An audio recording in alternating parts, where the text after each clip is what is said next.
আওয়ামী লীগের একটা নেতা বাড়িতে পুলিশ এসেছে, বাঁচার জন্য একেবারে খাটের নিচে ঢুকছে। দেখছেন আপনারা? খাটের নিচে ঢুকে উপরে তোষক দিয়ে বালিশ দিয়ে ঢেকে রাখছে। পুলিশ এখন তো সেই জিনিস, যাওয়ার পর ওপর থেকে তোষক খাটের উপরের কাঠ উঠাইয়া দেখতেছে ময়না ভেতরে শুয়ে আছে। কথা কর না গা, একেবারে জিন্সের প্যান্ট পরে ভেতরে শুয়ে আছে। ওকে ধরার পরে হাতে হ্যান্ডকাপ পরাইয়া ওখান থেকে ধরে নিয়ে চলে গেছে। আল্লামা সাইদি একটা ভবিষ্যৎবাণী করেছিল, তোমরা যে জুলুম করতেছো এটা যদি বন্ধ না করো, পালানোর জন্য ইঁদুরের গর্তও খুঁজে পাবে না। মহব্বতে কান্না করতেছে, সুবহানাল্লাহ বলেন। আমার বন্ধুগণ, মুসলমান ভাইরা, গভীর মনোযোগ। হযরত আব্দুল্লাহ ইবনে আব্বাস রাদিয়াল্লাহু তাআলা বলেন, আমি খেজুর গাছের কাছে চলে গেলাম। খেজুর গাছে যাওয়ার পর আস্তে করে কানটা যখন খেজুর গাছের সঙ্গে লেগে দিয়েছি, লক্ষ্য করে দেখতে পারি ছোট বাচ্চার মতো গুনগুন গুনগুন করে কান্না করতেছে। হযরত আব্দুল্লাহ ইবনে আব্বাস বলে, ইয়া রাসূলুল্লাহ, আপনি মহব্বতে খেজুর গাছ কান্না করেন, আপনি যেই খেজুর গাছের মধ্যে বসে বসে খেজুর গাছে হালান দিয়ে দিয়ে আপনি খুতবা পড়তেন, আপনি সেই খেজুর গাছকে বাদ দিয়ে নতুন মেম্বারকে গ্রহণ করেছেন। খেজুর গাছের মধ্যে মনের মধ্যে বড় কষ্ট লেগে গেছে, আপনার বিরহ সহ্য করতে পারে না, আপনার বিয়োগ ব্যথাকে সহ্য করতে পারে না। এই কথা বলার পরে আমার নবীজি সবাইকে থামায়া দিয়া আস্তে করে খেজুর গাছের মধ্যে হাত দিয়ে চিৎকার করে বলে, এরে খেজুর গাছ, তুই কেন কান্না করিস? কান্না করার কারণ কি? হাদিসের মধ্যে এসেছে, আমার নবী যখন খেজুর গাছকে ডেকে বলেন, এ খেজুর গাছ তুই কেন কান্না করিস, সঙ্গে সঙ্গে খেজুর গাছের কান্না আরো বেড়ে গেছে। আল্লাহু আকবার বলবেন না? ছোট বাচ্চা দেখবেন যখন কান্না করে, বাবা মা যদি আস্তে করে বাচ্চার কাছে যায়, ওই সন্তান বাবা মাকে দেখার পরে আরো স্পিডে কান্না করে। কতক্ষণ না গা ছোট বাচ্চা কান্না করতেছে, হঠাৎ করে আসছে, বাবা আসছে, কান্নার স্পিড আরো বাড়ছে না কমছে? নবী যখন খেজুর গাছকে বলতেছে, খেজুর গাছ উস্তুনে হান্ডা না, তুমি কেন কান্না করো? খেজুর গাছের কান্না আরো বেড়ে গেছে। সুবহানাল্লাহ বলেন। আমার বন্ধুগণ, মুসলমান ভাইরা, গভীর মনোযোগ।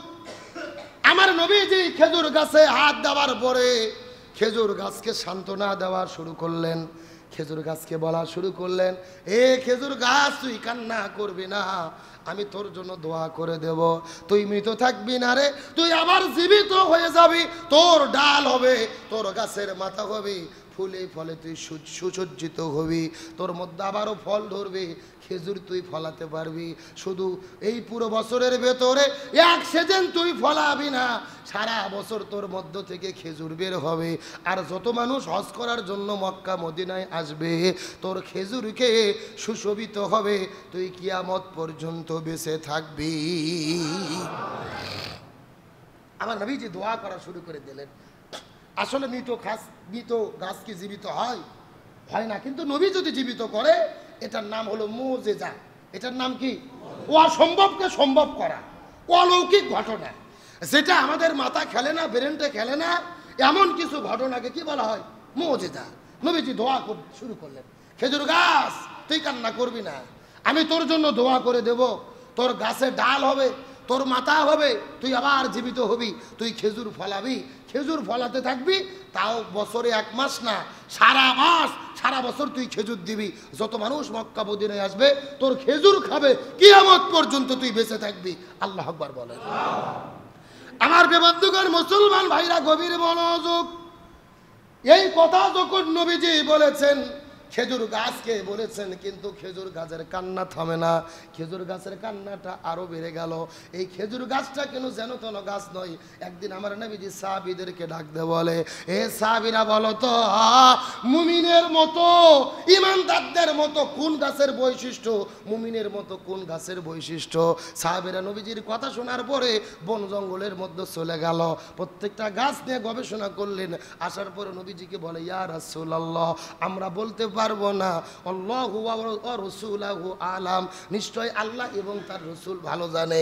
নবীজি ডাক দিয়ে বলে, বনের মধ্যে যাওয়ার কোনো দরকার নাই, বনের মধ্যে গবেষণা কোন করার দরকার নাই রে।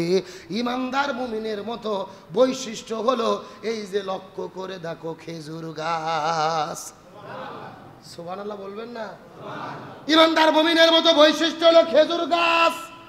ইমানদার মুমিন যদি টয়লেটের মধ্যে যায় সেটাও ইবাদত, ব্যবসা করে সেটাও ইবাদত, চাকুরি করে সেটাও ইবাদত, স্ত্রীর সঙ্গে প্রেম ভালোবাসা মহব্বত করে সেটাও ইবাদত, স্ত্রীর সন্তানের প্রতি ভালোবাসা করে সেটাও মহব্বত, আবার সন্তানদেরকে লালন পালন করে সেটাও ইবাদত, রাস্তাতে হেঁটে যায় সেটাও ইবাদত। তার মানে মুমিনের জন্ম থেকে শুরু করে মৃত্যু পর্যন্ত কোরআন সুন্নাহ মতো যদি চলে সব কিছুই সেটা বলেন সব কিছুই। এই ইমানদার মুমিনের মতো বৈশিষ্ট্য হলো খেজুর গাছের পুরো খেজুর গাছটা কাজে লাগে। খেজুর গাছ এমন একটা গাছ, এই গাছের কাঁটাটা কাজে লাগে কি লাগে না? আরো জোরে বলেন। খেজুর গাছের কাঁটা কাজে লাগে, খেজুর গাছের ডাল কাজে লাগে, ঘর বানায়, আবার খেজুর গাছের পাতা কেটে কেটে বিছানা বানায়, সব বানাই, পাটি বানায়। তার মানে ডালটাও কাজে লাগে, পাতাটাও কাজে লাগে। আবার খেজুর যেই খেজুর দেয়, এটা পৃথিবীর মধ্যে সবচাইতে শক্তিশালী খাবার। সুবহানাল্লাহ বলবে না? পৃথিবীতে যত খাবার আছে সবচাইতে শক্তিশালী খাবার কি? এই খেজুরের মধ্যে এত প্রোটিন, এত শক্তি আর কোনো খাবারের মধ্যে। আবার খেজুর গাছ যাই রস দেয়, স্বাদ আছে না নাই? খেজুর গাছ এমন একটা গাছ, পুরো গাছটাই কাজে লাগে, পাতা কাজে লাগে, বাকল কাজে লাগে, খেজুরটাও কাজে লাগে। আবার যখন মারা যায়, খেজুর গাছ এমন একটা গাছ, খেজুর গাছ আর তাল গাছ এই দুইটা জিনিস দিয়ে যদি খুঁটি বানাতে পারেন, ঘর বানাতে পারেন, আপনি পুরো ঘর চলে যাবে, আপনার বাপ দাদার 14 গোষ্ঠী চলে যাবে, আপনিও চলে যাবেন, এদের কোনো নষ্ট কথা কর না গে। আমার দাদার দাদা ঘর বানাইছিল, আমার দাদার দাদা ওই তালের গাছ দিয়ে আর খেজুর গাছের কিছু গাছ দিয়ে। গতবারে আগের বার আমরা ওগুলো ভেঙে গরু থাকার গোল বানাইছি। 200 বছর আগে 2বার ঘর গেছে, ওগুলো কিচ্ছু হয় না। আল্লাহু আকবার কর। তাহলে খেজুর গাছ তাল গাছ এত শক্তি, সব নষ্ট হয়। এরা এই জন্য আমার নবী যে বলে সাহাবীদেরকে, এই খেজুর গাছের গুণাবলী হলো ইমানদারদের জন্য, খেজুর গাছের গুণাবলী হলো ইমানদার মুমিনদের মতো। এই জায়গার মধ্যে শেষ নয়, খেজুর গাছটা হলো মানুষের মতো। জোরে বলেন আল্লাহু আকবার। খেজুর গাছ কেমন করে মানুষের মতো হলো? আপনি মানুষের যদি হাত কাটেন মানুষ বেঁচে থাকে, পা কাটেন মানুষ বেঁচে থাকে, হাত কাটবেন পাও কাটবেন মানুষ কিন্তু মারা যাবে না, ওই মানুষটা বেঁচে থাকবে। একই রকমভাবে যদি খেজুর গাছের ডাল কাটেন তাও খেজুর গাছ বেঁচে থাকে, খেজুর গাছের ছাল কাটেন, একবার পেট কাটে রস বার করে, পরের বার পিঠ কাটে, একবার এই পাশে কাটে আর একবার ওই পাশে কাটে। কত ঘন্টা এ রস লাগায় কেমনে? একবার এই সাইডে রস লাগায়, পরের বার আর এক সাইডে। কি মনে করেন এরকম ভাবে কোনো গাছক যদি কাটতেন, একবার এই সাইড আর একবার ওই সাইড, কোনো গাছ বাঁচবে? খেজুর গাছ থেকে গবেষণা করছে যে 6 বছর বয়স থেকে খেজুর গাছও কাটা শুরু করছে, আমার দাদার আমল থেকে এখান থেকে কাটা শুরু করছে, 10 হাত চলে গেছে, একবার এই মুড়ো কাটে আর একবার ওই মুড়ো কাটে, তাও খেজুর গাছ টিকে থাকে। আল্লাহু আকবার বলেন। এই তো রাসূল বলেছেন খেজুর গাছ হলো মানুষের মতো। সুবহানাল্লাহ বলেন। একই রকম মানুষের হাত কাটে পাও কাটে, কিন্তু যদি মানুষের মাথা না কাটে এই মানুষটা বাঁচার সম্ভাবনা আছে। খেজুর গাছের ডাল কাটে, পেট কাটে, পিঠ কাটে, মরে না, কিন্তু খেজুর গাছের যদি মাথা কেটে দেয় খেজুর গাছ আর বাঁচে। মানুষের মাথা কাটলে যেরকম মানুষ মারা যায়, খেজুর গাছের মাথা কাটলে খেজুর গাছও মারা যায়। কিন্তু আমার নবীজি উস্তুনে হান্না নাকি ডাক দে বলে, এ উস্তুনে হান্না না, আমি তোকে সান্ত্বনা দিয়ে বললাম তোর কোনো টেনশন নাই, তোর জন্য দোয়া করে দেব, তোর আবার মাথা হবে, তুই আবার জীবিত হবি, তোর থেকে খেজুর হবে, আর কিয়ামত পর্যন্ত খেজুর দিতে পারবি। তার মানে ইমানদার মুসলমানদেরকে আল্লাহ তাআলা মুমিনের সঙ্গে খেজুর গাছের কেন তুলনা করলেন? খেজুর গাছকে আঘাত করে ছাল কেটে ডাল কেটে যে এরকম খেজুরদেরকে মারা যায় না, একই রকম ইমানদার ব্যক্তিদেরকে অন্যায় করে, অত্যাচার করে, জুলুম করে, হাত কেটে পাও কেটে, চোখ হারায়া, তারপরে আহত করে, জেলে বন্দি করে ইমানদারদেরকে ইমান থেকে সরানো যায় না। সুবহানাল্লাহ বলেন। আল্লাহ রাসূল নবীজি ইমানদারের সঙ্গে খেজুর গাছের কেন তুলনা করলেন? এই যে গত 16 বছরে বাংলাদেশ ইসলামের উপরে যত অন্যায় অত্যাচার হয়েছে, নির্যাতন হয়েছে, আলেমদের জেলে বন্দি করেছে, ইসলামী আন্দোলন কি বাংলাদেশ থেকে কমেছে? জোরে বলেন কমেছে? বরং আমরা দেখতে পাচ্ছি হাসিনা পালিয়ে যাওয়ার পরে বাংলাদেশে ইসলামপন্থীদের উত্থান আরো বেড়ে গেছে। কথা কন না কে? ভারতের ঘুম হারাম, শেখ হাসিনার ঘুম হারাম, যেখানে 16 বছর করলাম কি আর এখন দেখতেছি কি? কথা কন না কে? বরং যারা ইসলামকে নির্মূল করতে চেয়েছে তারাই দেশ থেকে বিতাড়িত হতে বাধ্য হয়েছে। এগুলো কার খেলা? গতকালকে দেখলাম একটা ভিডিওতে আওয়ামী লীগের একটা নেতা বাড়িতে পুলিশ এসেছে, বাঁচার জন্য একেবারে খাটের নিচে ঢুকছে। দেখছেন আপনারা? খাটের নিচে ঢুকে উপরে তোষক দিয়ে বালিশ দিয়ে ঢেকে রাখছে। পুলিশ এখন তো সেই জিনিস, যাওয়ার পর ওপর থেকে তোষক খাটের ওপরে কাঠ উঠাইয়া দেখতেছে ময়না ভেতরে শুয়ে আছে। কথা কন না গা? একেবারে জিন্সের প্যান্ট পরে ভেতরে শুয়ে আছে। ওকে ধরার পরে হাতে হ্যান্ডকাপ পরাইয়া ওখান থেকে ধরে নিয়ে চলে গেছে। আল্লামা সাইদি একটা ভবিষ্যৎবাণী করেছিল, তোমরা যে জুলুম করতেছো এটা যদি বন্ধ না করো পালানোর জন্য ইঁদুরের গর্তও খুঁজে পাবে না।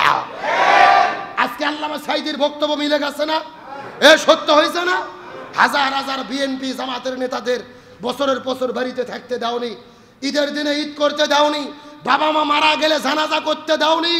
আল্লাহ আজকে তোমাদের এমন ভাবে দেশ ছাড়া করেছে, দেশ ছাড়া হয়েছো, খাটের নিচে লুকিয়েও তোমাদের রক্ষা হচ্ছে না। এগুলো কার ফায়সালা? আল্লাহ বলেন অমাকারু অমাকারুল্লাহ আল্লাহু খায়রুল মাকিরিন। তারাও ষড়যন্ত্র করে, আল্লাহ কৌশল অবলম্বন করে। কার কৌশল বিজয় হয়?